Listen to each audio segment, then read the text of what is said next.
Hey, I am back for a little bit.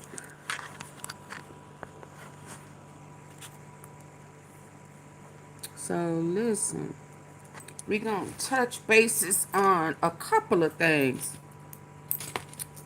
But I see that, I'm going to check this out real quick. Looks like,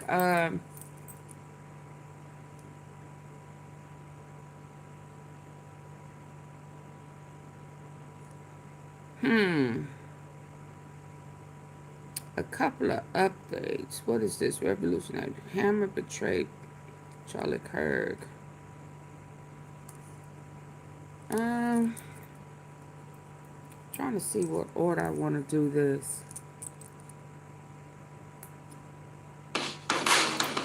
I wanted to see what this was about. Ooh, that's loud. The book, that's loud.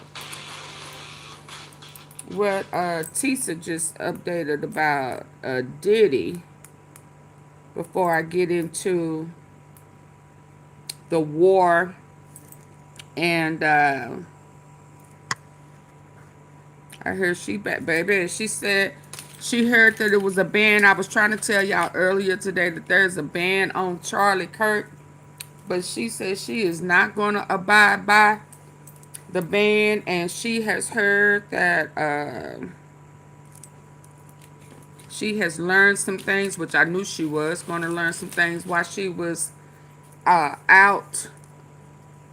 Um, and yeah, she also got banned uh, in the country of Australia over she didn't pass a character list.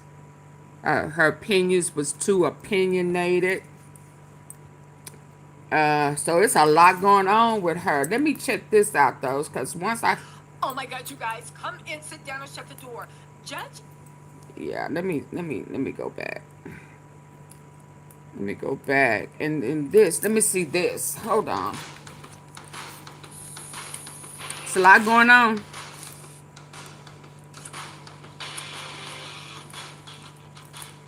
And that brings me to the next person on the deep dive list, and that, of course, is Josh Hammer. Now, I had covered what had happened with Charlie Kirk regarding the Zionists and how they felt about him bringing Dave Smith to the final rendition of the Turning Point USA conference. And when he was on stage, he debated Josh Hammer. And here's a snippet of what Josh Hammer had to say during that debate. While no one should be afraid of debate, and this debate is a nice thing here, the MAGA movement is actually quite unified. Believe it or not, all the talk to the contrary when it comes to these issues. An overwhelming majority of self-identified MAGA Republicans support close U.S.-Israel relations. Now, we all know that's bullshit. And Right. keep in mind, this is a statement that was made by Josh Hammer before Charlie Kirk was assassinated. So, already putting out the smoke signal of MAGA supports Israel. No, he doesn't. Or no, they don't.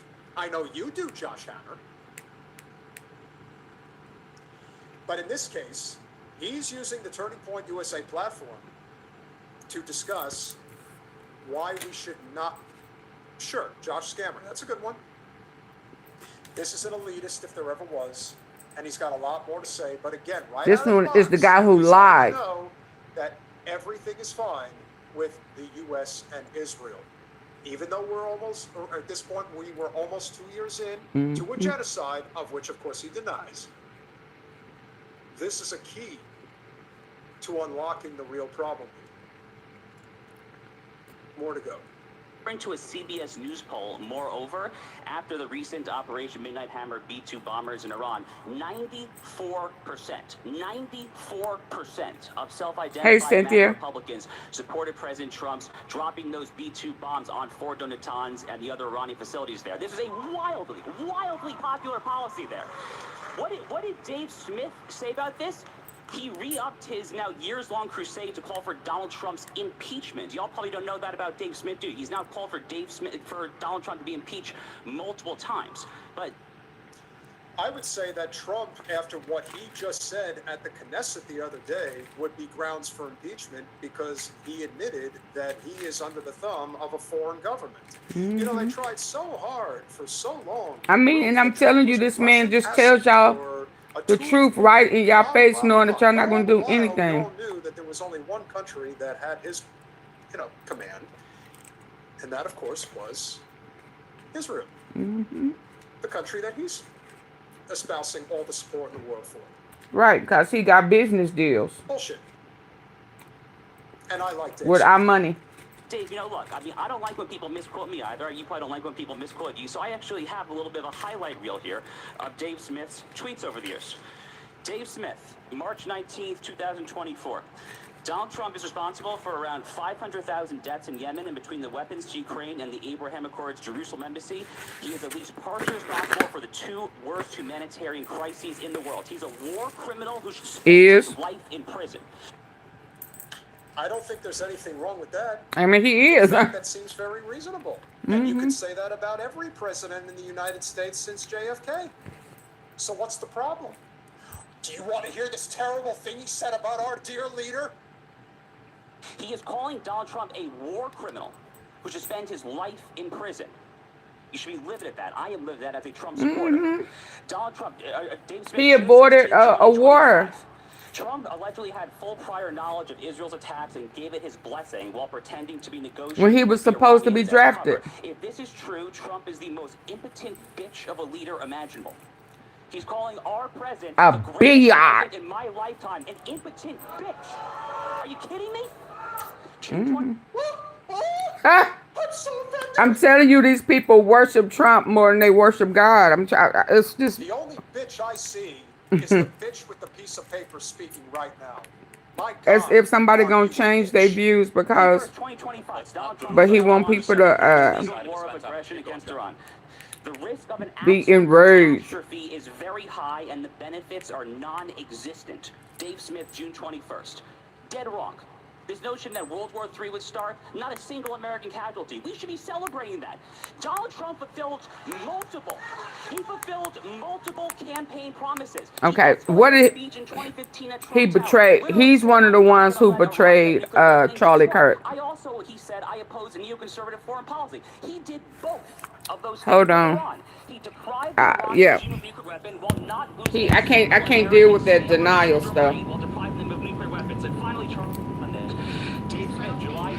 I can't, hold on.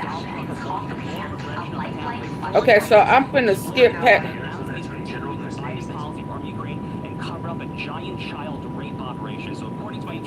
Yeah, John.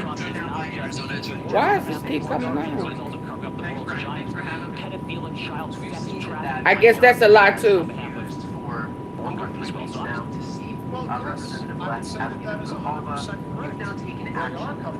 They are. They should. Oh, what?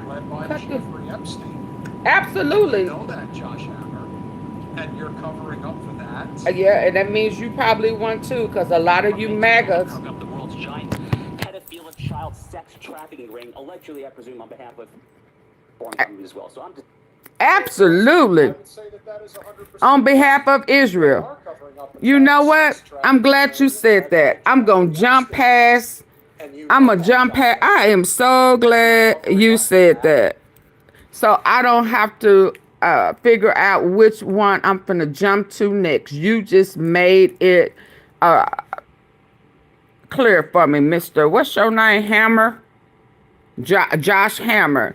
You betrayed your boy Charlie Kirk. You one of the ones that betrayed him. So since you up here acting like, oh my God, I can't believe he said that. That is so not true. Donald Trump is not protecting. They're not protecting. Did you say the largest? I want to get your words correct, little girl. Covering up the world's giant child sex trafficking ring, allegedly, I presume, on behalf of foreign government as well. So I'm just. Well, yes, I would say that is 100% correct.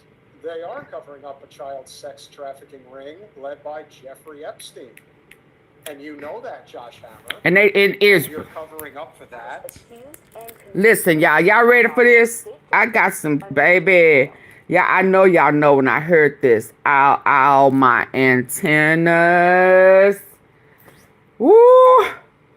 Even when I said I wasn't coming back for a minute today until later on tonight, when I heard this, I said, baby, woo, God, thank you. Thank you. Because I know I ain't crazy. And y'all ready? I just want y'all to listen with your good ears and hit the like button. Listen with your good ear and hit the like button. The tea is hot. Let's go. A CBS News investigation has uncovered a loophole that allows accused and convicted American pedophiles to escape justice by moving to Israel. So Ian Lee has been... By doing what? You American pedos escape a loophole by moving what?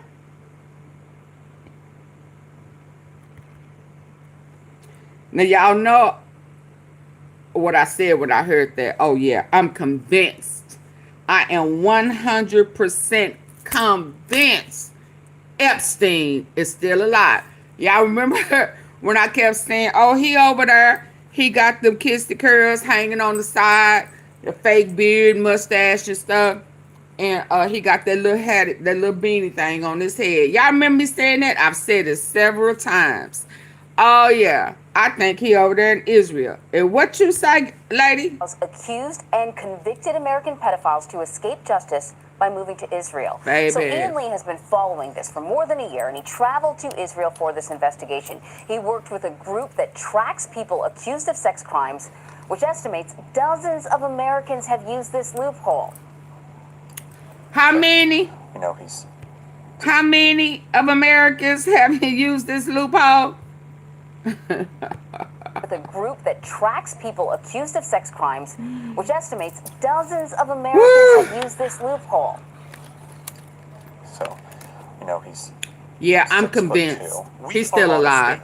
Looking for this man, Jimmy Julius Caro, 48 years old, and wanted on charges of sexually assaulting a 9-year-old girl in Oregon back in 2000 and a 5-year-old girl in Israel in 2001. He's considered dangerous. But these photos are a few years old, so we don't know if he'll look the same. He remains elusive. Previous attempts to capture him have failed. Obviously, the fear that he would Did y'all know that? that anyone's looking for him, and both. Did y'all know that?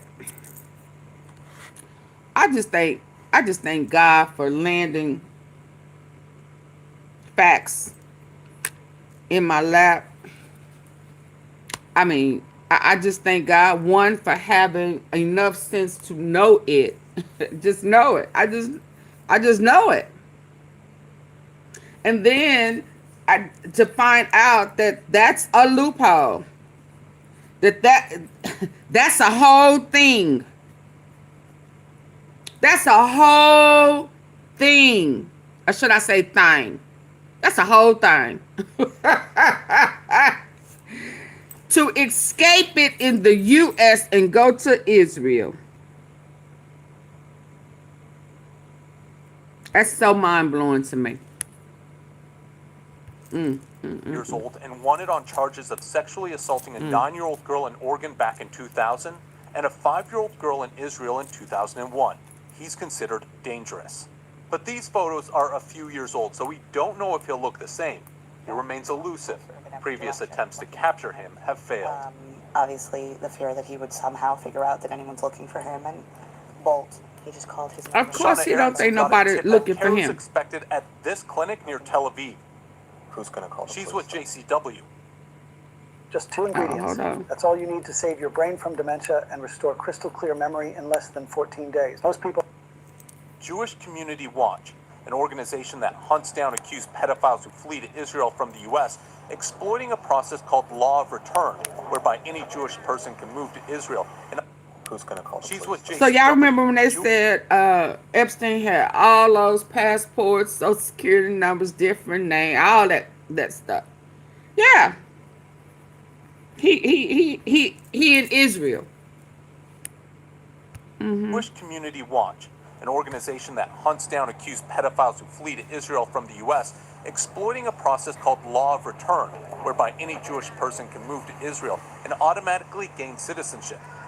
The ease with which pedophiles seem able to use this law as an escape route haunts victims like Mendy Hawk, who says he was abused from age 8 by a teacher at an Orthodox Jewish school in Los Wow. Angeles.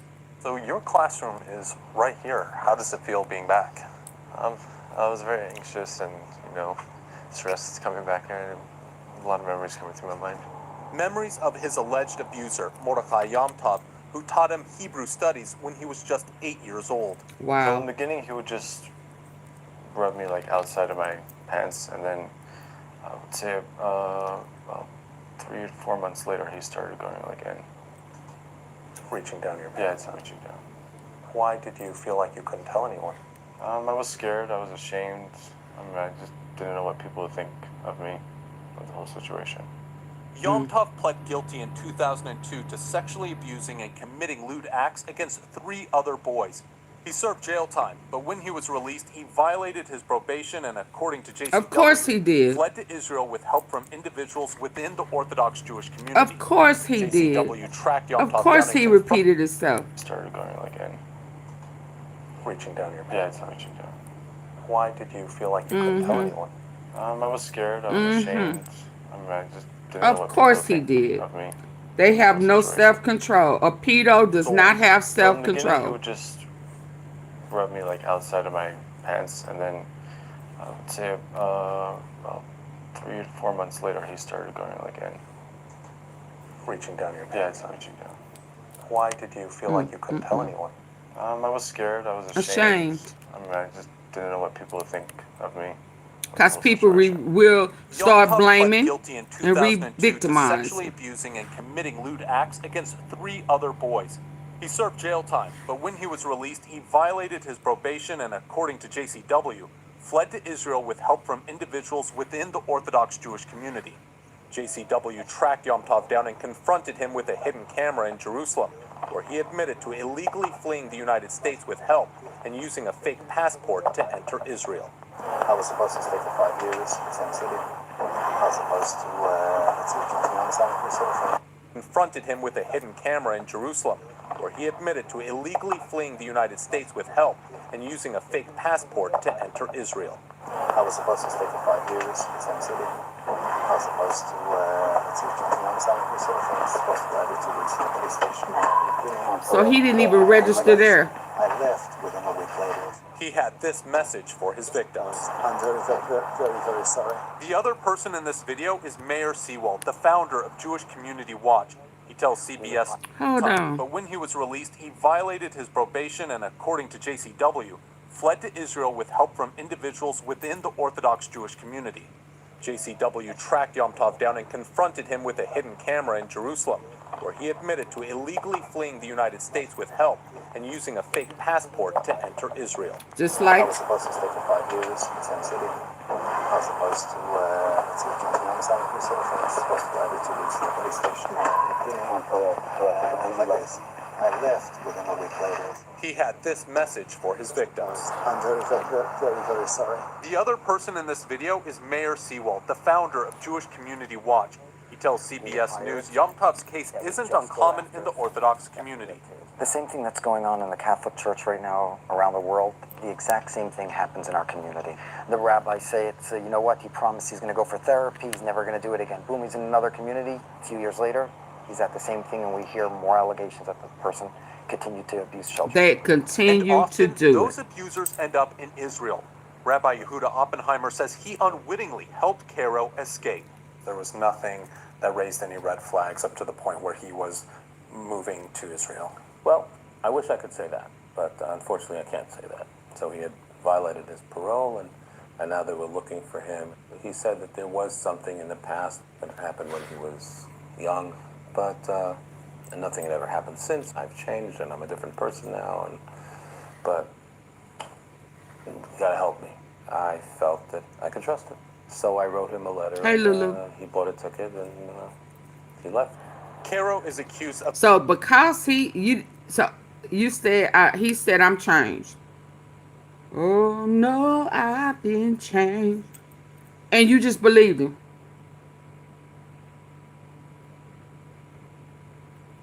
Did you check references? If that's the case, then why he didn't follow through with his requirements? I mean, since he's been changed, he did what he needed to do, right? To make sure that those urges or whatever, mental, what did he, I mean, I don't know how they think. So, hi Linda. Hello, everybody that came in. And hello to everybody that came in or in the bushes that hit the like button. I'm going to shut it down quick if the likes don't go up. I'm not going to do all that warning. I'm just going to end it. So, I mean, let me back to you, sir. So, just because of, are we going to act like people don't lie? I mean, I don't know I don't know pedos. I was going to say I don't know, but if they are manipulators, if they're ill in the head, why would you just believe him and help him flee the country to avoid? I mean, it makes me think that some of that is in the person who want to help them flee. I just would not. A pedo couldn't. Hey, Ursula. A pedo couldn't. I wiped my feet on the way in. Thank you. I greatly appreciate it. I just would think, no. You would have to tell me something that's going to make me believe that you are a changed person. I mean, sing the song. I don't remember who sang it. Tell me the angels in heaven done sign my night. Tell me something. Oh, no. There was nothing that raised any red flags up to the point where he was moving to Israel. Well, I wish I could say that, but unfortunately I can't say that. So he had violated his parole, and now they were looking for him. He said that there was something in the past that happened when he was young, but and nothing had ever happened since. I've changed and I'm a different person now, but you gotta help me. I felt that I could trust him. So I wrote Trust? him a letter, and he bought a ticket. And how do you trust a pedo? How do you trust a... Oh, Lord, let me hush, because a lot of people trust Trump. So let me hush, baby, because a lot of them trust him. You gotta help me. I felt that I could trust him. So I wrote him a letter, and he bought a ticket, and he left. You wrote him a letter. Did you not already know him? Anyway, let me listen. Caro is accused of abusing more children when he got to Israel. What was that? So you helped him. Same thing. If y'all remember, I told y'all he over in Israel. I'm talking about Epstein doing the same, abusing more kids.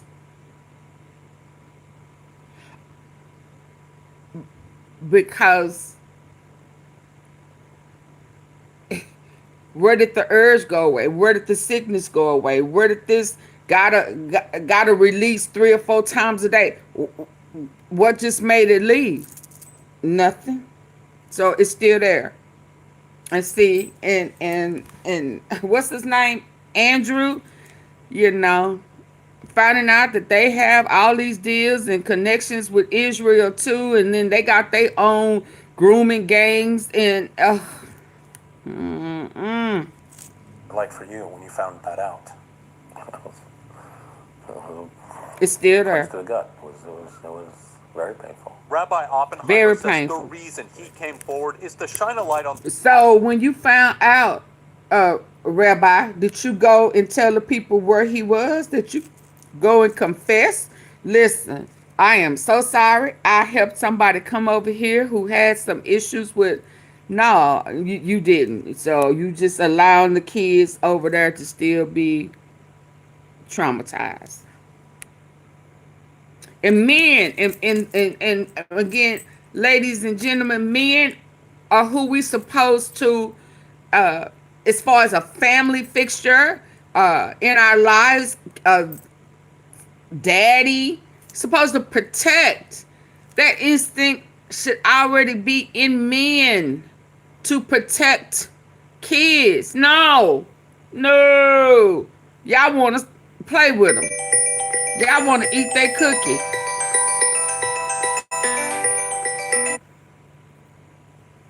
Oh, no, Let's go. What was that like for you when you found that out? Punch to the gut. It was very painful. Rabbi Oppenheimer says the reason he came forward is to shine a light on the process of accused pedophiles fleeing, to help ensure it doesn't happen again. Back at the stakeout, an ambulance pulls up and a man steps out. It's Caro. That was definitely him. Oh my God. Okay. The police are... Punch to the gut. It was very painful. Rabbi Oppenheimer says the reason he came forward is to shine a light on the process of accused pedophiles fleeing, to help ensure it doesn't happen again. Back at the stakeout, an ambulance pulls up and a man steps out. It's Caro. That was definitely him. Oh my God. Okay. The police are called and eventually arrive.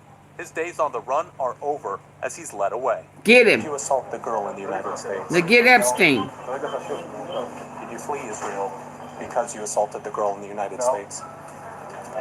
Have you ever assaulted any girls in Israel? Do you know that you're wanted by Interpol? Yeah. There's relief as police escort him to their car. This marks the end to a months-long manhunt. Oh my God. He over there handicapped. Can I give you a hug? Still over there taking advantage of kids. I don't know if it's a boy or a girl. All this clown could say is yep. You know you, yep. You know, yep. You know you on your way back. Oh my God. Okay. The police are called and eventually arrive. His days on the run are over. Y'all, this as is the he's led away. thing in Did you Israel. assault the girl in the United States? No. Did you flee Israel because you assaulted the girl in the United States? Have you ever assaulted any girls in Israel? Do you know that you're wanted by Interpol? Yeah. There's relief as police escort him to their car. This marks the end to a months-long manhunt. Oh my gosh. Can I give you a hug? Bless him. Bless him. I have something I need to tell you. Yeah. Okay. We found him, and he was just arrested. What? He was just arrested. I hope that victim Amuna, get not relief her real and can name, is heal. the person on the other end of the line. She was a little girl when Caro entered her life. I was 4 or 5 years old. Oh, 4 or 5, Lord. My mother was on bed rest. My father's a rabbi, so he wasn't really home. He used to come to our house. We used to play games, and then it became sexual. I'm going to give you a cookie because you do it so nicely. It's all about the cookie. It's all about lying and...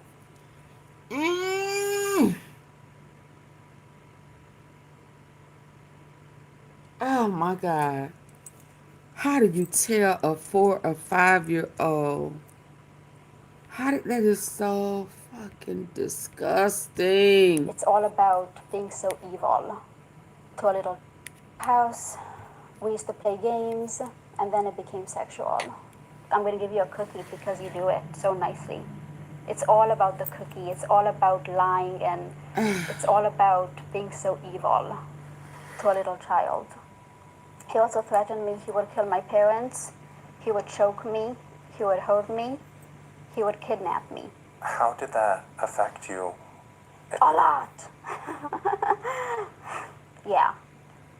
It affected my whole life My whole life is around this sexual abuse and rape. Yeah. Amuna turned to therapy and art to help deal with the trauma. This is in my bedroom and my inspiration. She paints and writes poetry, but she's still angry that it was allowed to happen in the first place.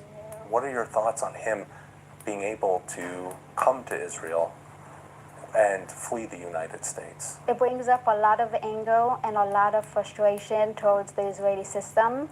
Shauna says the failure begins in the U.S. Why would someone want to help one of these pedophiles escape? Oftentimes there's some sort of community incentive. Either somebody owes them a favor, or someone in the community, let's say an institution, has covered up for them in the past, and they know that if this goes to court, there's a lot of civil liability coming down the line, you know, and it's going to cost a lot of money to a lot of people, and nobody wants to deal with that.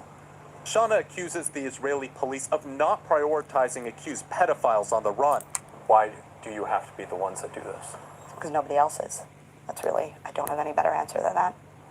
And Because nobody else pedophiles is. escape. Oftentimes there's some sort of community incentive. Either somebody owes them a favor, or someone in the community, let's say an institution, has covered up for them in the past, and they know that if this goes to court, there's a lot of civil liability coming down the line, you know, and it's going to cost a lot of money to a lot of people, and nobody wants to deal with that. Shauna accuses the Israeli police of not prioritizing accused pedophiles on the run. Why do you have to be the ones that do this? Because nobody else is. I don't have any better answer than that. And if you guys weren't doing it? Then nobody would do it. Israeli police told CBS News that, quote, the police coordinate closely with the Ministry of Justice and worldwide police organizations in order to find suspects overseas. Today, Caro faces charges in Israel, while back in the United States, the district attorney's office in Clackamas County in Oregon told CBS News they are working with federal authorities to secure his extradition. But Mordechai Yom-Tov remains at large. The district attorney here in Los Angeles told us they have not requested Yom-Tov's extradition and that they had no other comment. Jewish Community Watch says that is the problem. If American officials don't try to get accused pedophiles from Israel, then they simply escape justice and leave children at risk. The U.S. Department of Justice declined to comment on specific cases, but praised the relationship with Israel's law enforcement, adding sex offenders have been successfully extradited in the past. Days after Caro's arrest, Amuna confronted him at an Israeli police station. It was good. It was good to confront him. It was important for me to have that closure in my life. The healing process will continue for Amuna, but for many, like Mendy, the lack of justice means the pain continues. So there are two things JCW says could help close this pathway. First, better background checks on people moving to Israel, and second, more willingness from U.S. authorities to pursue the accused. So it certainly seems like law enforcement, both here and in Israel, are sort of busy patting themselves on the back on how well they cooperate with one another. But the Jewish Community Watch seems to be doing most of that grunt work, that on-the-ground investigating. Why do they say, the group, why do they say more pedophiles aren't being apprehended? So it's very complicated when you leave the United States and go to Israel. First, they say that once these people are wanted, that they need to go to Interpol and have that international arrest warrant put out for them so that the Israeli authorities can then start looking for them. Extradition is expensive, and a lot of these jurisdictions just don't have the money or manpower to really pursue them. And then when you get to the Israeli side, JCW says that they need to be doing more background checks on these people. Sometimes a simple Google search will bring up, especially if it's an Interpol arrest warrant, will bring that up, and so that they can then know this person is dangerous, they should not be let in, or so it costs too much. Why do you and have to be the one? From what I'm hearing, I don't know. And if you guys weren't doing it, then nobody would do it. Israeli police told CBS that the goes police on over coordinate there. closely with the Ministry of Justice and worldwide police organizations in order to find suspects overseas. Today, Caro faces charges in Israel, while back in the United States, the district attorney's office in Clackamas County in Oregon told CBS News they are working with federal authorities to secure his extradition. But Mordechai Yom-Tov remains at large. The district attorney here in Los Angeles told us they have not requested Yom-Tov's extradition and that they had no other comment. Jewish Community Watch says that is the problem. If American officials don't try to get accused pedophiles from Israel, then they simply escape justice and leave children at risk. The The U.S. Department of Justice declined to comment on specific cases, but praised their relationship with Israel's law enforcement, adding sex offenders have been successfully extradited in the past.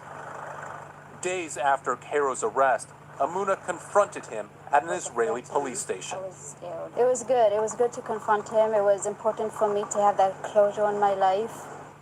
The healing process will continue for Amuna, but for many, like Mendy, the lack of justice means the pain continues. So there are two things JCW says could help close this pathway. First, better background checks on people moving to Israel, and second, more willingness from U.S. authorities to pursue the accused. So it certainly seems like law enforcement, both here and in Israel, are sort of busy patting themselves on the back on how well they cooperate with one another. But Jewish Community Watch seems to be doing most of that grunt work, that on-the-ground investigating. Why do they say, the group, why do they say more pedophiles aren't being apprehended? So it's very complicated when you leave the United States and go to Israel. First, they say that once these people are wanted, that they need to go to Interpol and have that international arrest warrant put out for them so that the Israeli authorities can then start looking for them. Extradition is expensive, and a lot of these jurisdictions just don't have the money or manpower to really pursue them.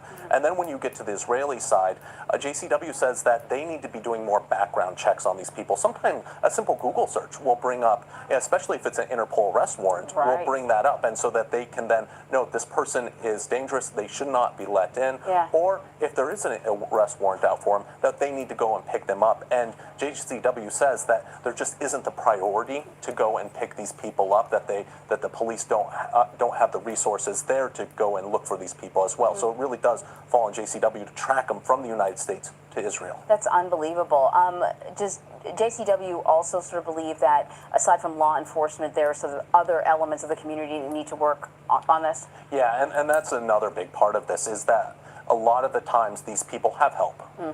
And help within the community, people that help them flee to Israel. Sometimes, as we saw with Yom Tov, he had help, according to JCW, to flee the country through Mexico and then get a passport, a fake passport there to immigrate to Israel. Fake passport. These are elaborate schemes. They are, and they need a lot and of they people said to pull off. Epstein and they say has that there needs several. to be a conversation within the community about not protecting people, and then that's where it was so important to have And it looked Rabbi like here's a few years ago in Philadelphia, says trial started for a man extradited from Israel in a dormant ape investigation. It took nearly 2 decades, but today, a woman who was raped as a teenager finally got to face the man who police say attacked her. His name is Moshe Journo. So this is a thing, y'all. This is a whole thing. He did the same thing. Oh, wow. Investigators say the former Dormont business owner assaulted her in 2004 at a tanning salon. Then he took off for Israel. It wasn't until 2019 that investigators were able to bring him back to face charges. Channel 11's Gabriella DeLuca live with more on this tonight. And Gabriella, I understand that woman took the stand today?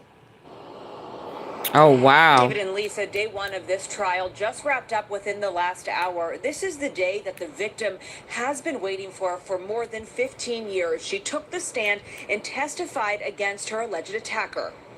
The woman who was allegedly raped in a Dormont tanning salon said she was frozen in fear during and after the assault. She was just 15 at the time. She said she and a friend were at a nearby store in Dormont when Moshe Journo asked if they wanted to go tanning at the salon nearby. That's when the victim said Journo led her into a room with a tanning bed and sexually assaulted her. Journo was charged with the rape, posted bond, then left for Israel. 2 years ago, he was extradited to Pittsburgh after the Allegheny County Sheriff's Office... What you covering your face for? Oh, no, sir. I'm CJ Willerman. Oh, no, hold on. We reveal how Israel's genocide. Oh, no. We gotta, No, sir. What you covering for? No, sir. You will not hide. You will Not Posted hot. bond, then left for Israel. 2 years ago, he was extradited to Pittsburgh after the Allegheny County Sheriff's Office worked with the FBI and the Israeli government. Now, Yorno is standing trial for a crime he's accused of committing more than 15 years ago. I just spoke with the victim's mother off camera after the first day of the trial has ended. She tells me how her daughter is feeling after testifying. I'll have that part of the story coming up in Channel 11 News at 6. Reporting live in downtown Pittsburgh. Yeah, Gabriella DeLuca, it's a Channel 11 thing. News. Are inextricably tied to Israel's unique enthusiasm for sexual violence. But first, please don't forget to like and subscribe to our show. Now let's get into it. Thanks to a new report by the Associated Press, the world now knows that almost everything Israel has said about October 7th is a fabricated and concocted lie. Meant only Absolutely. to provide the Zionist state political cover for its atrocities in Gaza. Tragically, however, these lies perform their intended job because bogus allegations of Hamas mass raping Israeli women ran 24/7 around the world They for call months it on mass. They have mass aping in Israel. So they done found, what is that? A candy shop. I mean, oh my God. I am just, oh my God. atrocities in Gaza. Tragically, however, these lies perform their intended job because bogus allegations of Hamas mass raping Israeli women ran 24/7 around the world for months on end, which in turn reduced America and Europe's tolerance for Israel's campaign of terror in Gaza and the West Bank. Which means every major news publication that laundered these lies has the blood of murdered Palestinian children on their hands.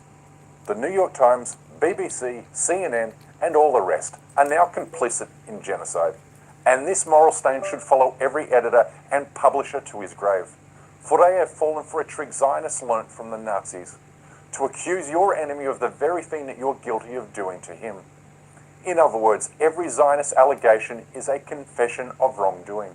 And in this case, no country is more guilty of sexual violence and criminality than the state of Israel.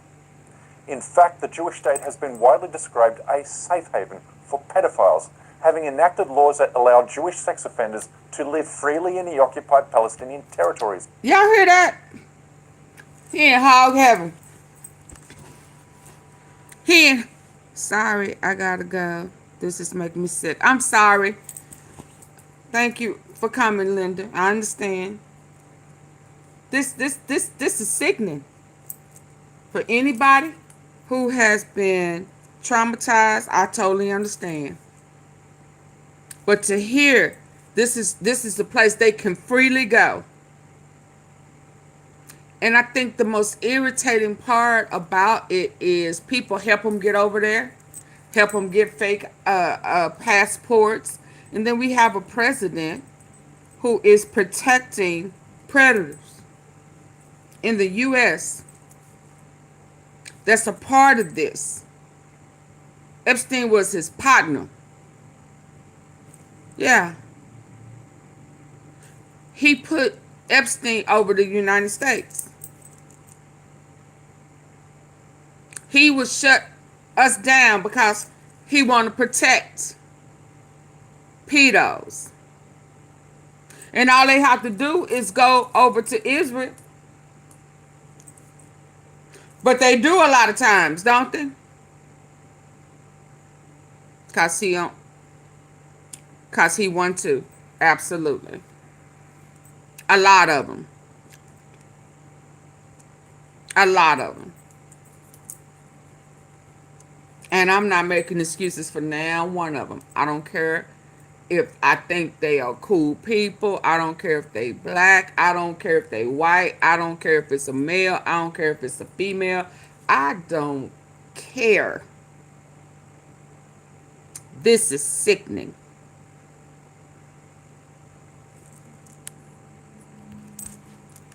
Where they are free to commit their evil deeds. Even the right-wing Jerusalem Post agrees with his damning indictment, as does an English-speaking Israeli television network. First of all, I'm very sad to say that Israel is a country which has a pandemic of sexual violence. You can ask various questions why. Some of them can be answered as being a very conservative society. Still, parts of the country are conservative. We are a militaristic society, and that influences the way men treat women. And More than 250 women are raped every day in a country whose total population is less than 9 million people, making Israel officially the rape capital of the Middle East, with the Palestinians, of course, their biggest victim. The data tells a shocking story, with underage girls accounting for nearly 50% of reported sexual abuse cases, while 92% of rape investigations are closed without charges laid, and as 75% of convicted sex offenders are released from prison early. Zionism is to blame for this sickness, a depravity that has perverted every level of Israeli society, especially among the country's armed forces, as witnessed in Gaza for the past 8 months. While committing genocide and killing more than 10,000 women, Israeli soldiers have routinely dressed in the clothing of their female victims and then proudly shared the pictures with friends and family members on social media.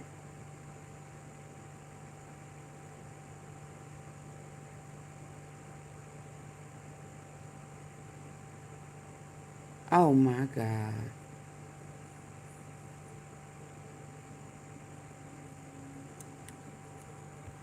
Yeah, because for Zionists, this is totally normal and acceptable behavior. Here, 2 soldiers pose for the camera. Because they are devils. The Zionists, that map is the devil. As they sit in the bed of a young girl they had killed earlier that same day, while their comrades rummage through the bedrooms of Palestinian women in search of their underwear and personal items. דבר ראשון, ממצא ראשון, יפה, ממצא שני, כל נפש, מחבלים ארורים, לבן, כמו שצריך, מחבלים ארורים, ממש, כותנה, כמו שצריך, מוכן. החבר'ה פה כמו שאתם רואים שבוזים מהממצאים, מה שהם מצאו, חבר'ה תהיו רגועים, אל תדאגו, שומרים עליכם. Zionists are so shameless about their sex crimes that Israeli soldiers taunt Arab girls on the internet, saying they will stop killing Palestinians if they undress for the camera. I'll tell you what, if you show me I won't kill any more Palestinian kids. You killed 25 kids, like you're proud of that? If you love Palestinians, you'll show me. This is what happens when you establish a nation state on stolen land and then kill, dispossess, On and what displace. land? It's in On stolen land. This is what happens when you establish a nation state on stolen land and then kill, dispossess, and displace its indigenous population. And this is the kind of sexual violence Israel has dished out to Palestinians for decades. Because when we talk about Zionism, we are talking about an ethno-nationalist ideology that promotes racism, toxic masculinity, and militarization. All the key ingredients that underpin every fascist movement. You see, the Israeli military has long used rape and sexual assault as a weapon of war against Palestinians. Soldiers routinely sexually harass women at military checkpoints and detention centers in the occupied territories, while ordinary... And Trump want to send U.S. citizens to foreign land to be tortured and taken advantage of. Jewish civilians wear t-shirts that encourage shooting pregnant Palestinian women because you get 2 kills for 1 shot. This constant dehumanization results in sexual atrocities and the violent interrogation of innocent Palestinian women like this. This is happening in Gaza right now. Even the United Nations has accused Israel of raping and sexually assaulting Palestinian women in the midst of this genocide. These women, along with eyewitnesses, describe harrowing experiences in which they are forcibly stripped, blindfolded, assaulted, brutalized and raped by Israeli soldiers who raided their homes and murdered their husbands. Here's testimony from Amina Hussein, who was kidnapped by Israeli soldiers on the 28th of December and held hostage for 6 weeks. غششوني على ساحة على غرفة كبيرة كتير كانت أتفاجأ إن كل البنات مشلحات الأسورات كل مشلحات يعني أنا بعد ما طلعت من الغرفة البنات بيقولوا لي ليش بتطلع قلت لهم أنا بطلع أنا اتفاجأت إنه كلنا مشلحات كانت أتفاجأ إن كل البنات مشلحات الأسورات كلهم مشلحات يعني أنا بعد ما طلعت من الغرفة البنات بيقولوا لي ليش بتطلع قلت لهم أنا بتطلع أنا اتفاجأت إنه كلنا مشلحات. So, while Israel is inventing stories of Jewish women being raped by Hamas, Israeli soldiers are actually raping and sexually assaulting female Palestinian hostages. But the media is now silent about this, even after the Associated Press debunked Israel's bogus allegations, is yet another painful illustration of how Israel has trained Western media outlets to believe the inverse of reality, that down is up, black is white, and day is night. Because no matter what crime Palestinians are subjected to, they are never allowed to be the victim.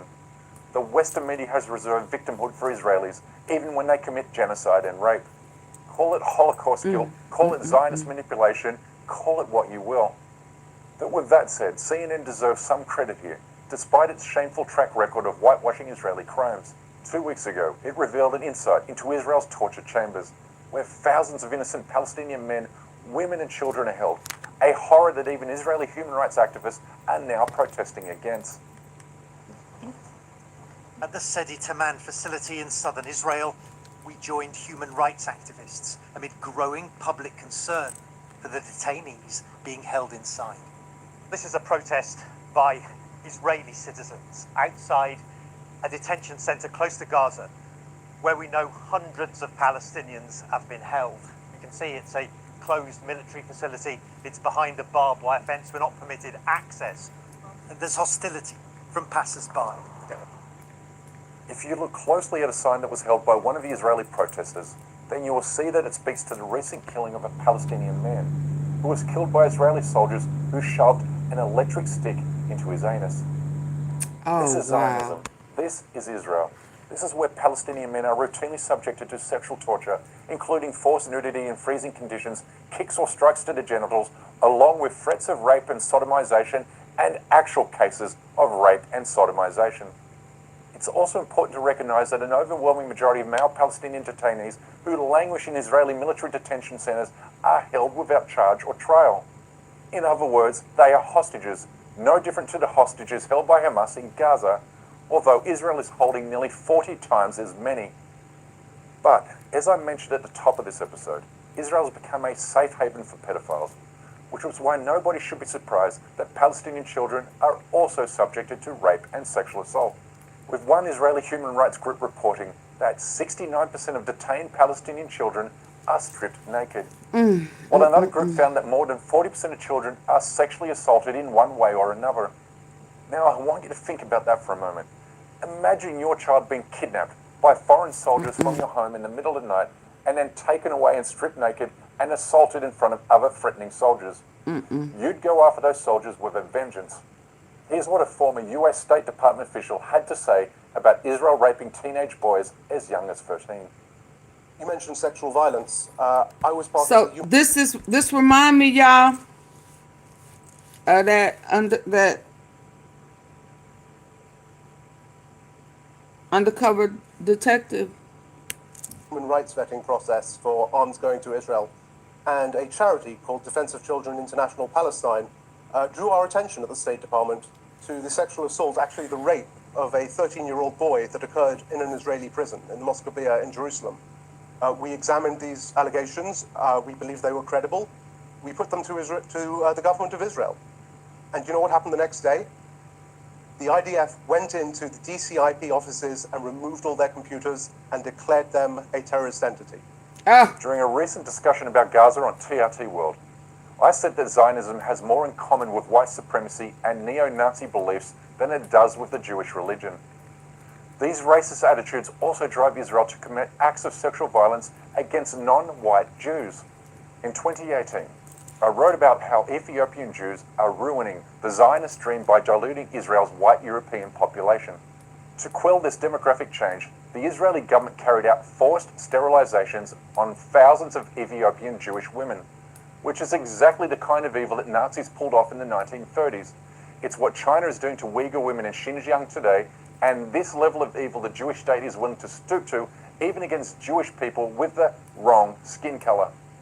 As you can see, Zionism and sexual violence are inextricably linked. Please also see our recent episode in which we revealed how Israel used pornography as a weapon against Palestinian boys. Obviously, you will never see these reports in the mainstream media, which is why our show is dedicated to exposing the ugly truth about Israel Of and the course you Zionist won't. ideology. Because once you understand that, then you will realize how this criminal enterprise can never be normalized and must always be opposed. But that's my time for today. Please don't forget to subscribe to this channel, and we kindly ask you please support our effort to Oh, hit the like button.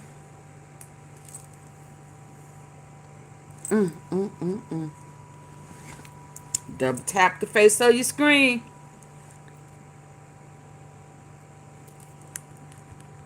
Hit the thumbs up or the 3 buttons at the top. Oh my God.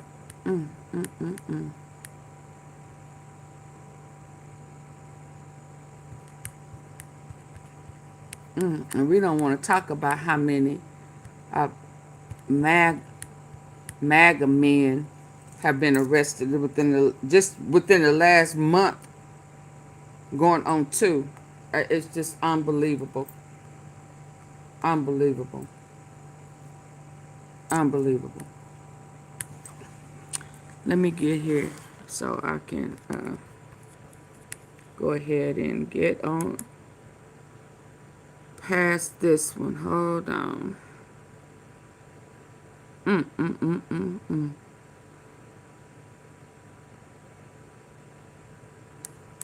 What's in my title again? What's in my title? Hold on. Ooh.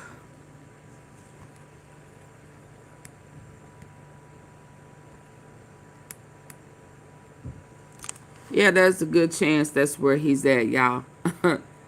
Do y'all agree? He probably why those minutes that Epstein is unaccounted for. That's why his whole situation in the jail cell don't make sense at all. It don't make sense. Let me see. Let me touch bases real quick on Candace Owens being banned from Australia. Then I'll go into the war. Here in the United States, we have been told for over a month now that the real problem, the real anger, the violence, and the hatred in this country is coming from the political talkers on the left. We are the cause of all the problems. We're the cause of the hatred. We're the cause of the misinformation. And we all know the catalyst that sparked all of this hatred and blaming of the left.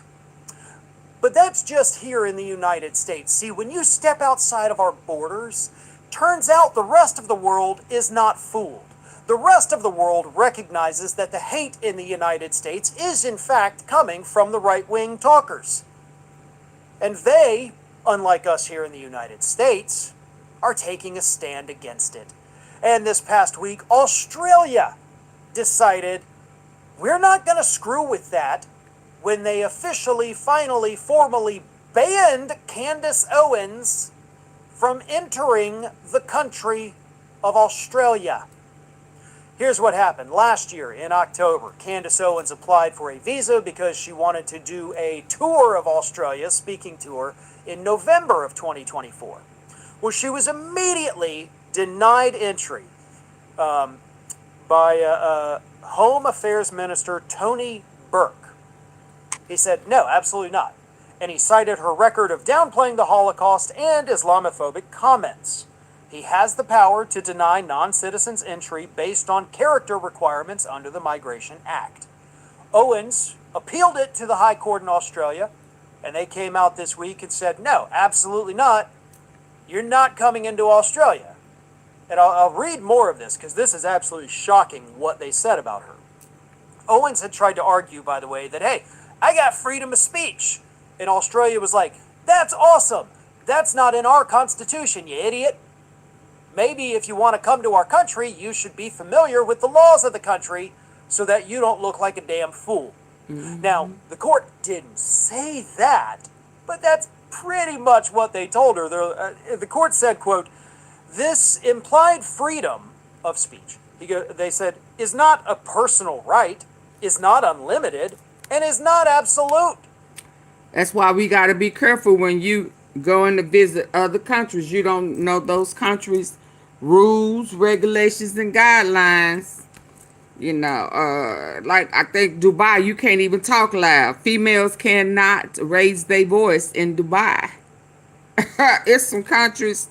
I just saw some NBA player, I think. He facing life for having a weed, cannabis. So they had to school her on the laws of the country she's arguing that she knows better. That's hilarious to me. But the Migration Act provisions imposed a burden on political communication, but served a legitimate and justifiable purpose in protecting the Australian community from visitors who would, quote, stir up or encourage dissension or strife on political matters. The judges noted Burke denied Owens' visa after examining her views and comments in areas including Holocaust denial, Islamophobia, anti-racism and Black Lives Matter, anti-Semitism, women's and LGBTQIA plus rights, and COVID-19 and anti-vax. Burke found her to have made extremist and inflammatory comment towards Muslims, Black, Jewish, and LGBTQ communities which generate controversy and hatred, concluding that meant she failed the character test required for a visa and that allowing her into the country would not be in the national interest. Wow. Australia is such a wonderful place. Wow. I love this. I absolutely love it. And I'm not only saying that because we actually seem to have a very large following in Australia, which I do appreciate each and every one of you. That is amazing. So he's happy. But they get it. Other countries around the world, folks, get it. What I love so much is they get it. Australia gets it. The rest of the world gets it. They get the... Okay, so let's move on. Understand. That's how the Trump wants it in the U.S. where you don't have freedom of speech. Appeal court. Let's get to what she said about this war. Y'all ready? Y'all ready to get the likes up?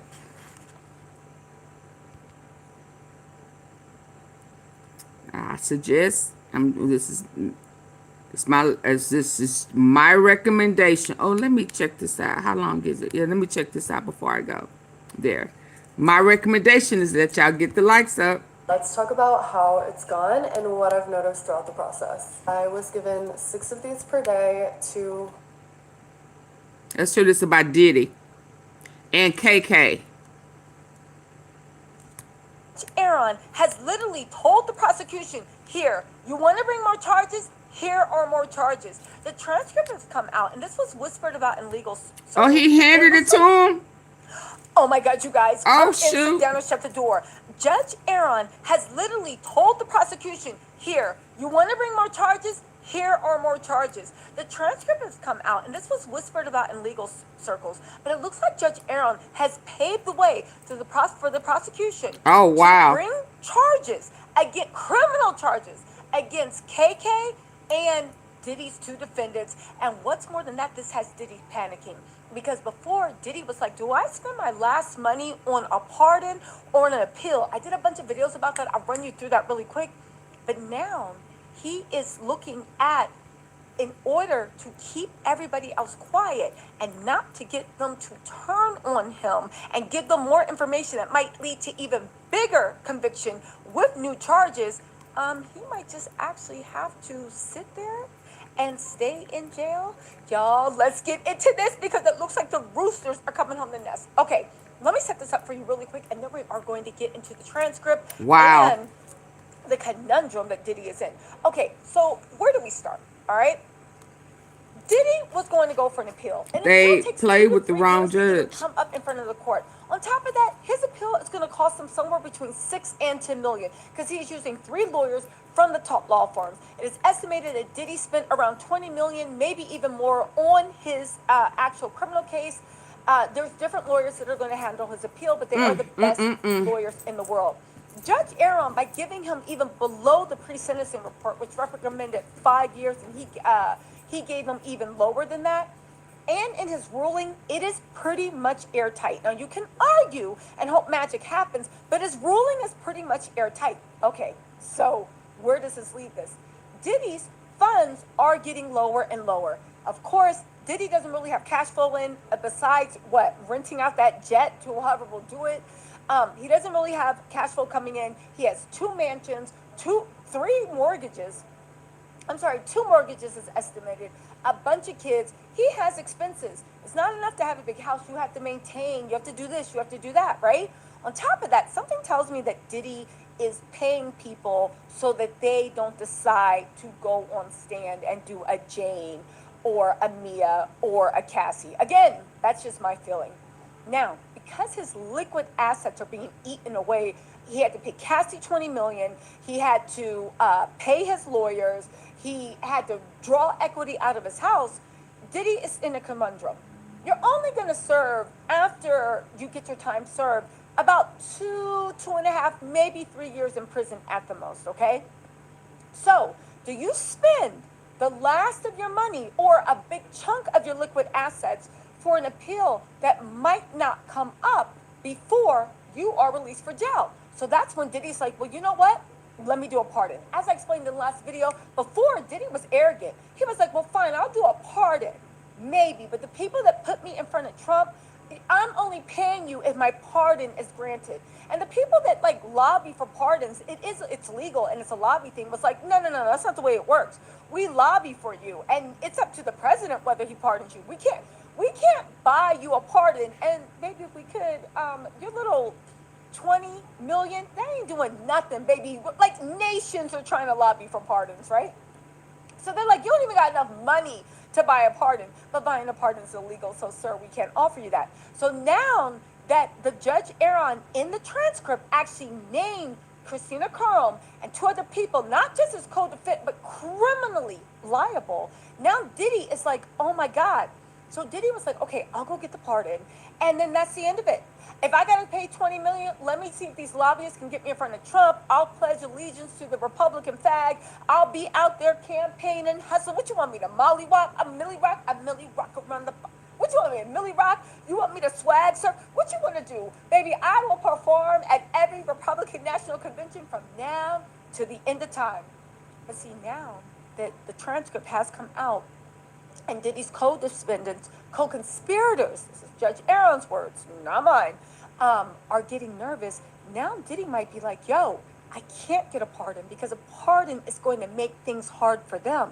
And if I get an appeal, the appeal might come up a day before I'm scheduled to get out. So now Diddy is faced with the possibility that he is just going to have to sit his patootie in jail. Oh, I know he mad. And I saw the Christmas dinner that's going to be at the NBC. If he's still in NBC by Christmas time, it's no bueno. It's as bad as looking at tofurkey sandwiches. If you don't know what tofurkey is, thank you. I had a vegan cousin. I found that out, I think in Thanksgiving of 2022. Yeah, it's no bueno, right?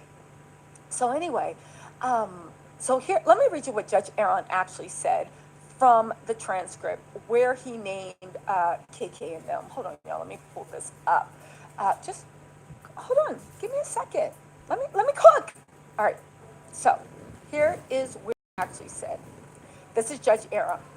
The court finds by a preponderance of the evidence that the offense also involved Diddy and at least 3 criminally other responsible participants.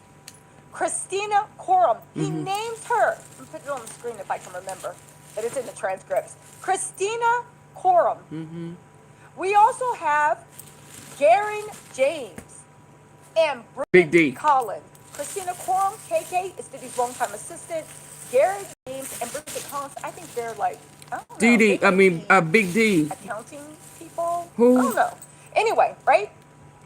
So the bodyguard guy, right? Let's start from the beginning. The court finds by a preponderance of the evidence that the offense also involved Diddy and at least 3 criminally other responsible participants: Christina Quorum, Garen James, and Bridget Collins.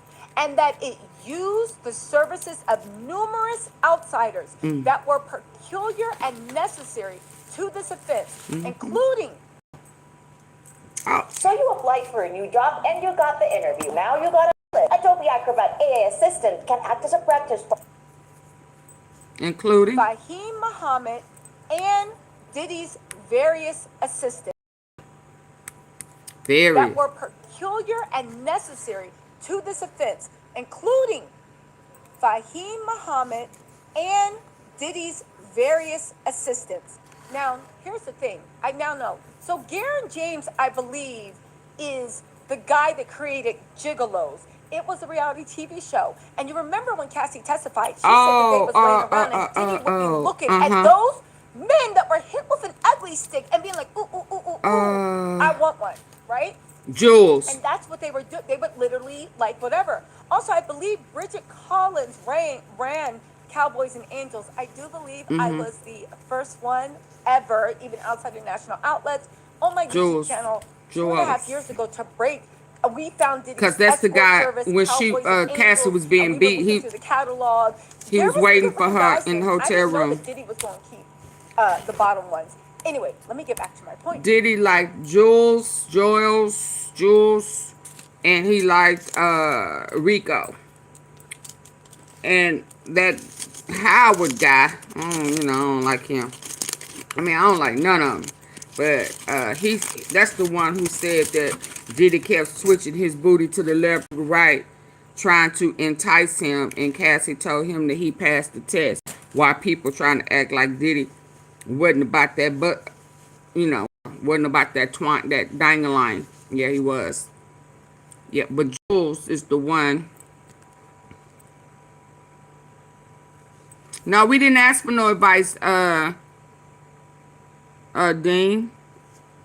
Did you hit the like button before you tried to give them advice? You better be glad it's about Christ. But hit the like button.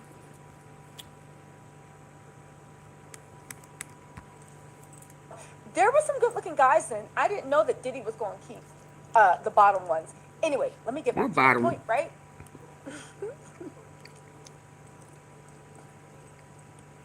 Let me get back to my point.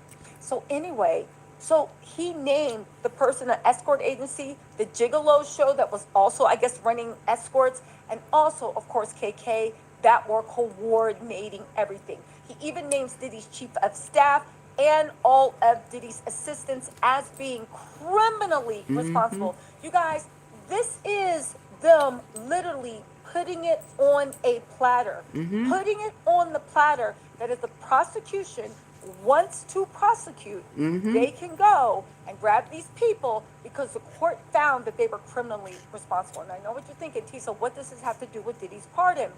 Well. State. I'll tell you what this has to do with Diddy's pardon. Nothing. I just wasted 8 minutes of your time. I'm just joking. It has a lot to do with Diddy's pardon.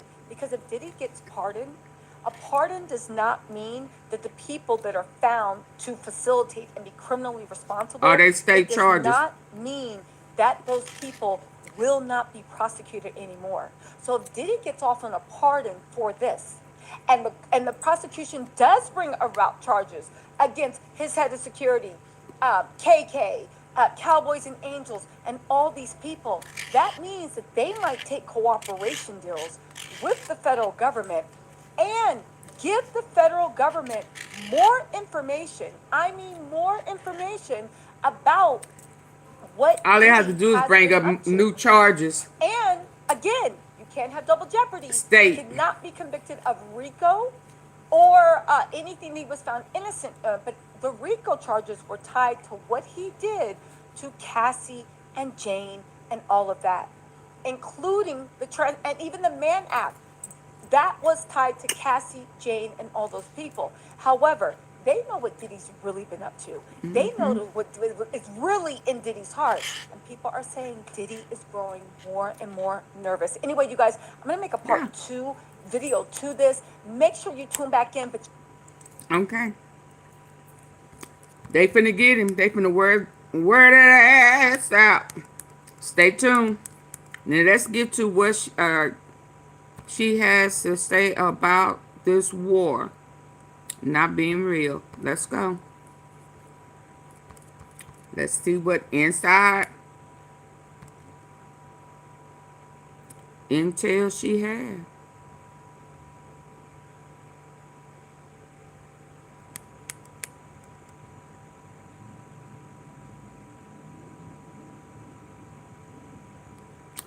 Is this the one?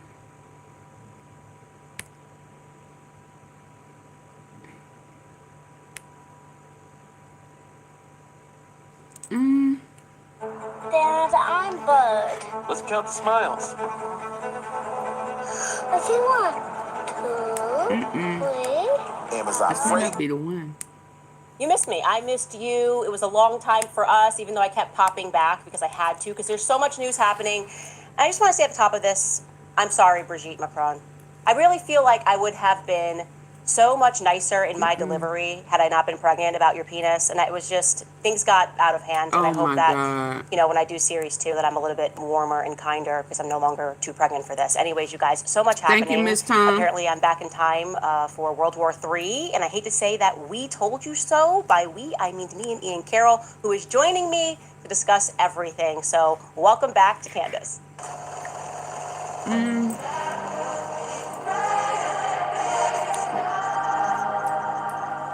I don't know if this is it.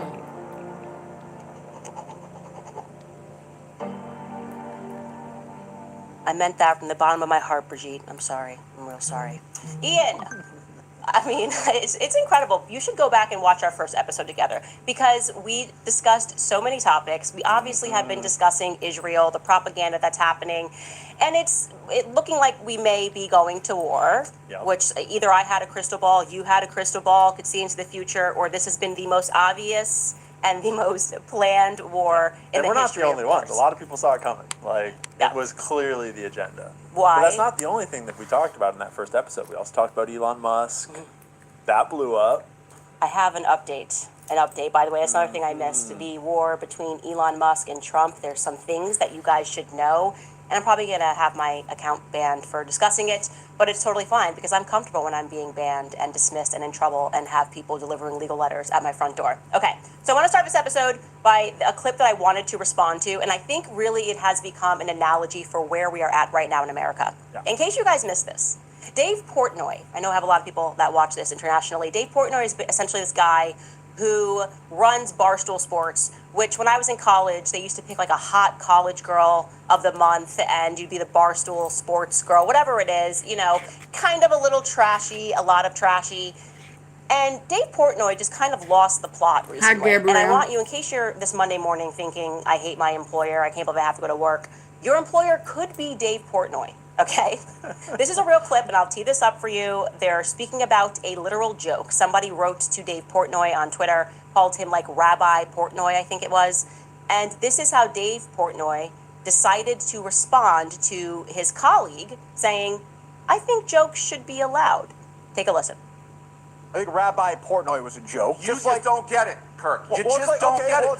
How many of these jokes I get all day and they all sound like Mick? So how many of these jokes while people are getting murdered in the streets? Okay, well, you made a joke about people wearing jeans and getting raped, and then people were raped after that. That is I wouldn't blame you Kirk, for that. Kirk, That's insane to make that cop. Kirk, that if you are doing that, no, it isn't. Kirk, if you don't see the comparison, Kirk, it's a Mick. Do you think Mick making that joke is why some guy went to a kindergarten? It's all the fact that he thinks he can say that. It's not just him, it's everybody, and he's a troll, Kirk. If you just want me to kick him out, not mention it, not care that this kid is anti-Semitic, shut up. If you just want me to ignore it. Don't tell me to shut up. Shut the up, you bald Okay, go ahead.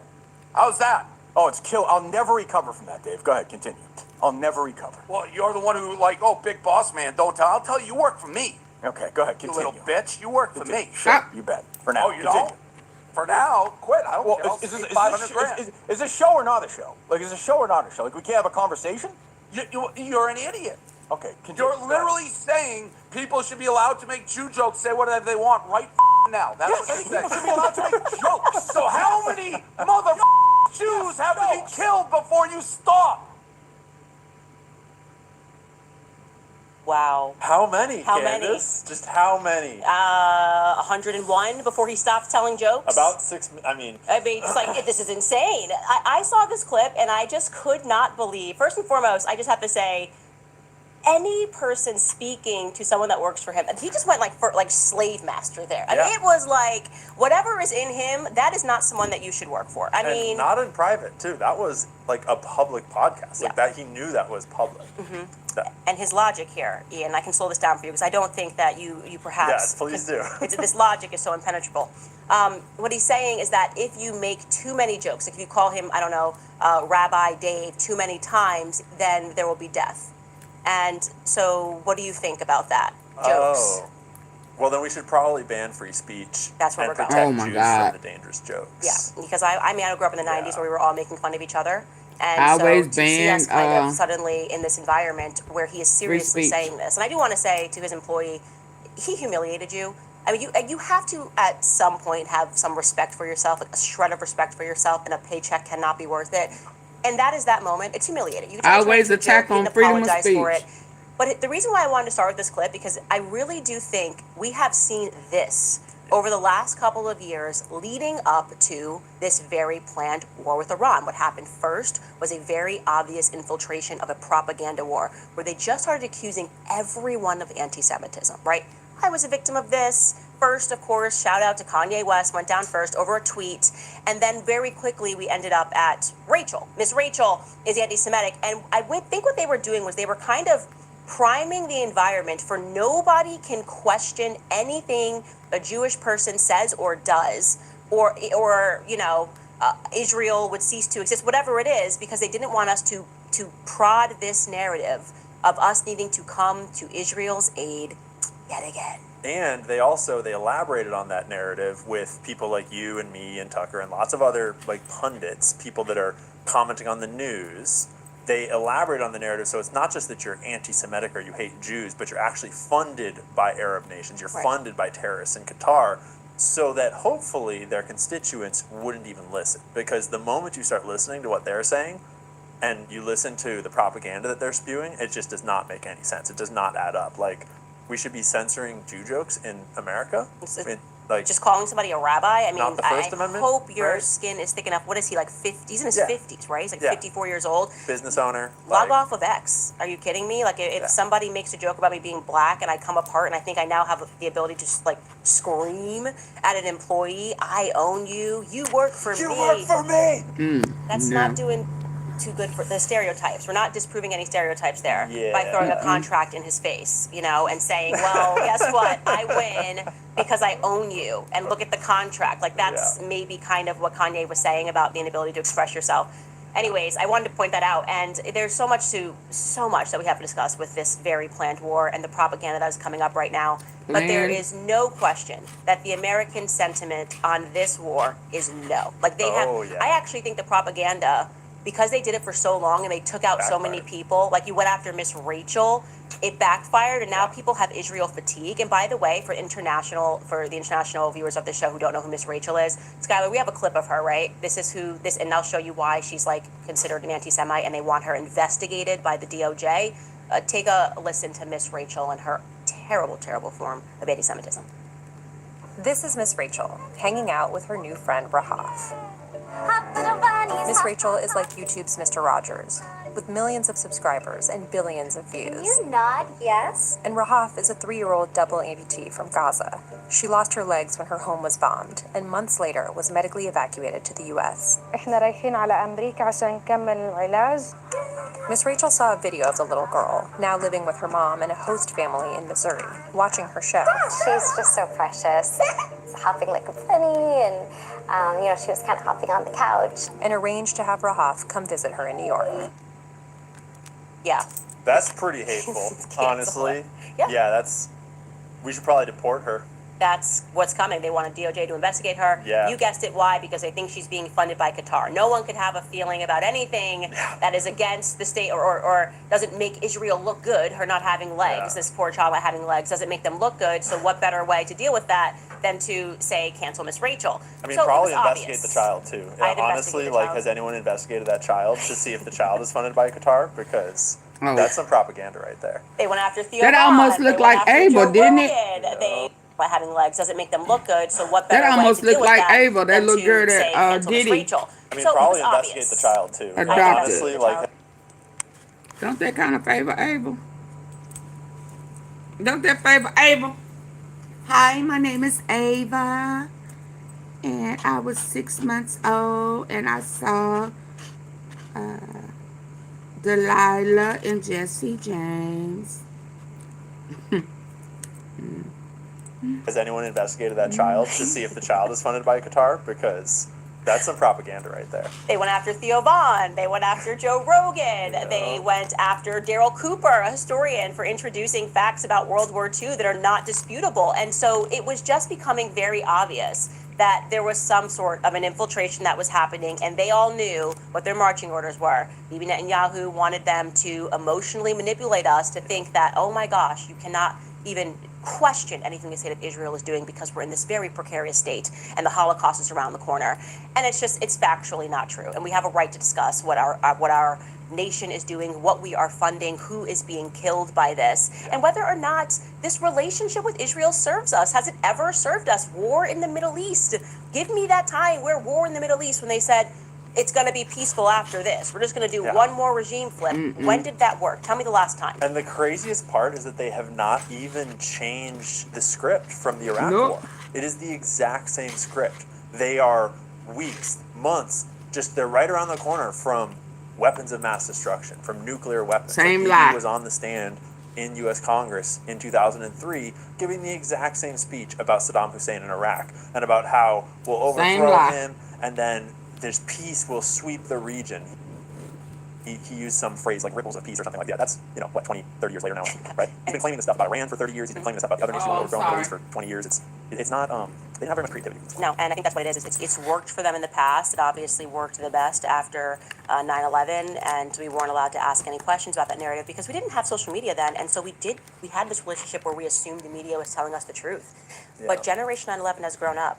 Okay, like I remember where I was sitting when 9/11 happened, what classroom I was in. We have seen the fruits of these wars, and we are asking the question why it seems that the only country that benefits from all this, and they openly say it, these conflicts, is Israel. They constantly are benefiting from these wars. They don't have the bodies to fight them, and they are going to draft American sons and daughters. He's already giving that rhetoric that we must get involved.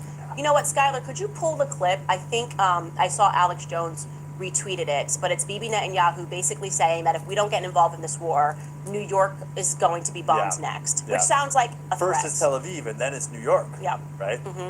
What is it? I understand America first, but I don't understand America dead. Oh, yeah, that's it. Yeah, so if you don't what rhetoric, do Israel first, then you will be America dead, which is why I found this meme to be hilarious, because we obviously know how this works with Israel. We have a long history and relationship with Israel. Can you pull up that meme? That's so funny. Look at this. Who wants to do a false flag, it says. And this is the question. To drag U.S. into war with Iran, you will, A, attack a U.S. ship, C, assassinate a U.S. official, B, attack a U.S. base, or D, conduct terrorism on U.S. soil. This went positively viral, which tells you Americans are awake, okay? You don't get to keep doing this thing where like a president dies who's kind of against Israel, gets shot in the back of a car, and then you lock down and say, oh, no questions, or like we catch Epstein blackmailing everyone, and then you get to lock it all down and say, no questions, we're gonna release the files, but maybe never release the files. Like, we know who's doing this stuff. Yeah. Do you know? And I don't know. And honestly, like that meme, it went so viral, but it's missing option E, all of the above, which is what I'm concerned about. Because, I mean, and it's like, oh my gosh, like I posted this on Twitter sort of, and people were like, you're so psychotic, you're so crazy. It's like Israel has done many false flags. all IDF bots. Many false flags, both on America and on themselves. Like, I mean, the U.S. has done false flags. This is very typical standard operating procedure. Because there's no difference between the CIA and the Mossad is pretty much what we were all coming to understand. And there's no consent for this war. Did you see Charlie Kirk's a poll that he put out like the day it all started. Charlie Kirk, who could not have an opinion before we found out if it was going to be popular with his audience or not, because clearly like his buddies want him to say one thing, but like his young conservative audience might not dig it. So he puts out a poll: should America get involved in the war with Iran? And it came back with about 500,000 votes as 90% no. Yeah, nobody wants to be involved in Is this war. that when he And probably so went to Trump? Yeah. they need to do something dramatic. And by the way, if you wanted to know this war was coming, the number one indication, which is the hilarity, because their propaganda is getting stupid. I don't know if they're just, old and out of shape. We were all heading in that direction. But when Trump survived the assassination attempt, and we see this scrawny white guy from Pennsylvania, Matthew Crooks, who shot at Donald Trump, they then came out. This is reality, right? The deep state came out and said that this attack was orchestrated by Iran. That Iran was they had received intel just leading up to this that Iran was going to assassinate President Trump. Then he was just the Republican nominee, or he was about to accept the Republican nominee. This is the most ridiculous thing ever. I'm going, okay, so you want me to believe that this guy Matthew Crooks was receiving what happened here? He learned Farsi they Kurdish approached him and. Can we get a picture of Matthew Crooks? Didn't look exactly to me like he could have had anything to do with Iran, but they went with this. Despite his phone getting traced to interacting with FBI apparent devices, and you mentioned how the deep state came out and told us it was Iran. Bibi was a big part of that messaging. Mm-hmm. Bibi just happened to have a tour in the U.S. scheduled the week after that assassination attempt, and his script was clearly already written to blame this assassin attempt that turned out to be an attempt, to blame it on Iran. And so he just rolled with that script, even though it had already been debunked and people were already digging it all open, and it was so transparent at the time. Yeah, and he's, we have to be very careful. Iran, and I'm going, guys, you're too obvious. Like, everything is just too obvious at this point, and you've lost the crowd, right? So even this conversation that we're having, you couldn't have it 2 years ago. No. You could not have it 2 years ago, and so many people's eyes have been awakened because the deception has become that obvious. Okay, I just want to read an ad from one of our sponsors and then dive into how you think Trump is doing responding to this, whether you think he knew that they were going to bomb Iran and how this is going to impact his legacy. Also, Skylar, if you could pull that clip, we may already have it, of Tucker speaking to Steve Bannon and his take on it. Let's do that. But first, I want to remind you guys about Preborn, because this June 24th marks 3 years since. Okay, Trump. It's such a shame right now. Let's just recap. Why don't you recap his statement-ish, what Bibi Netanyahu is saying, and what the problem is here. So before the whole war kicked off with, the preemptive strike from Israel. Yeah, just to be clear, they're either attacked or they attack preemptively, but they're never wrong, right? No, they are definitely defending themselves. They're defending themselves clearly always. have the Even right when they to attack, defend they're defending themselves. Let's be clear. But we were in the process of having negotiations. It was literally the day before peace talks and deproliferation agreements with Trump, where the U.S. was going to meet with Iranians to talk about their nuclear program and talk about the tensions and talk about the whole war situation in the Middle East and theoretically move towards peace and de-escalation. And Iran seemed to think that we were acting in good faith. And presumably Trump and our team seemed to think that they were acting in good faith. And then Israel launches this attack, this preemptive strike on Iran, and Trump comes out and the U.S. position is we had no idea. We knew nothing about it. Just like with the strike in Ukraine. We didn't know. We had nothing to do with this. This was not us. Even though I had some questions there too. Mm-hmm. And then Israel just comes out and is actually, psych. The U.S. was in on it, and Trump was just tricking the Iran, and they were totally fooling Iran to just get them all into a state of calm and not suspecting. And it's bro, what are you doing? So if Israel's lying and the U.S. didn't know and Israel just played this whole weird game on us, that's so messed up. That is beyond messed up. Also, because we give them billions of dollars every year. Should be condemned. They should be cut off. We're cutting you off financially. But if they're telling the truth, that is also super messed up. The blowback of that in the future is completely unknown. Because next time, suppose it's nuclear Russia, or suppose it's nuclear North Korea that we're trying to negotiate with next time. How seriously are they going to take our reaching out to want to de-escalate something when this is what happened to Iran? Well, here's what I will say. What makes me uncomfortable is the fact that Trump doesn't instantly just come out and say Bibi's lying. If Bibi, you think he's so bold that he's going out there and he's saying, Trump actually works for me. He lied, right? He Work dangled for the him. carrot for you. Said you were going to talk while we were just setting up to blow up, to blow up your facilities. Exactly. And if Trump is saying, or if the signaling is that no, that's actually not true. Trump is quick with the tweet. He's quick to come out and say, Not this time. Not, yeah, exactly. And so his silence to me is very suspicious. But I do want to show this clip of Tucker Carlson. Do you have that, Skylar, available? Okay, let's run Tucker Carlson discussing this. Take a listen. He's speaking with Steve Bannon. He's a deeply humane, kind person. And I am saying this because I'm really afraid that my country's going to be further weakened by this. I think we're going to see the end of American empire, obviously. Other nations would like to see that, and this is a perfect way to scuttle the USS America on the shoals of Iran. But it's also going to end, I believe, Trump's presidency and effectively end it. And so that's why I'm saying this. What do you mean by that? That's coming from you. That's Look, I knew Bush. I knew George W. Bush. Family connections to Bush. I knew Bush. Personally, I still see Bush sometimes. And, of course, he hates me, and he does because I criticized him on Iraq. And that war is the sum total, from a historical perspective, of his administration. But I knew him, and he had all kinds of plans for the things that he wanted to do. But once, domestically, right, to improve the country. Right. And you may agree or disagree, but in his mind, he wasn't just about the invasion of Iraq in March of 2000. Oh, no. He was going to redo Social Security. 100%, He had all that. 100%. All types of. He was going to take care of the entitlements issue. And he really thought it was going to work. Yep. And you could laugh at that or whatever, but the point is, the second you get enmeshed in a real war, not a fake, let's go bomb the village. This was before Charlie Kirk's assassination. Track record. Why are the Houthis still? No, there's a whole other question, which is how prepared is the U.S. military for a real conflict? And the answer is totally scary unprepared. I don't think I understand that. But anyway, the only reason I'm saying any of this is because I really, really care. So I trust Tucker beyond, more than any person in politics. I trust. You trust Chatsworth Carlson? Oh, Chatsworth Carlson.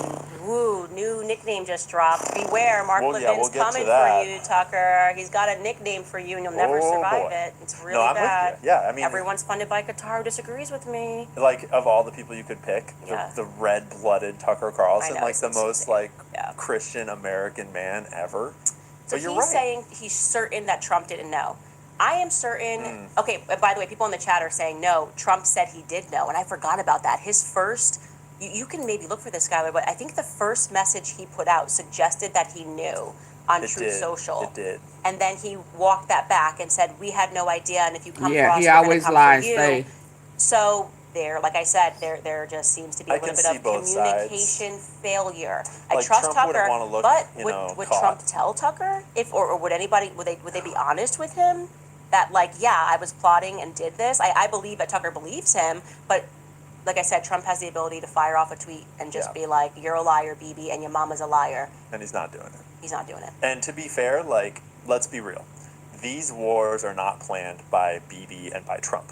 These wars are planned by bankers, and they're planned by neocons in the permanent government, and they're planned by tech executives and by the executives at the war machine. These wars are planned by much bigger interests than just the president and the prime minister of Israel.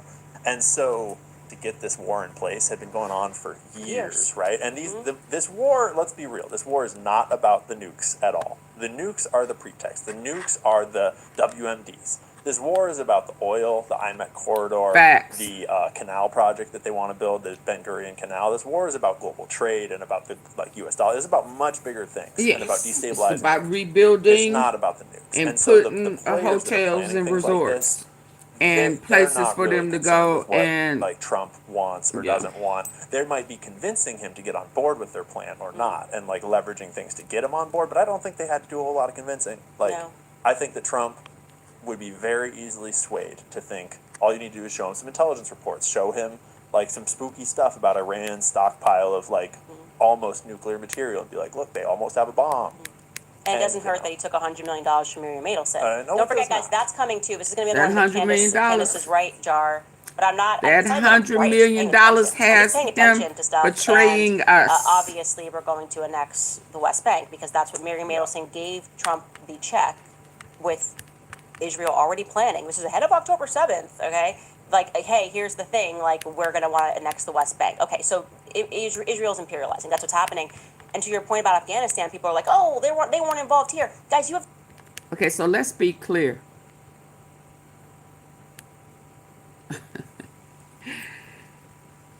Yeah. So, of course, there's not a real peace deal. A peace deal, no type of deal, because there's already money that has been exchanged. They have architects working on infrastructure and designs and all of that good stuff already in play. They already know the name of the Trump hotel that's going to be over there.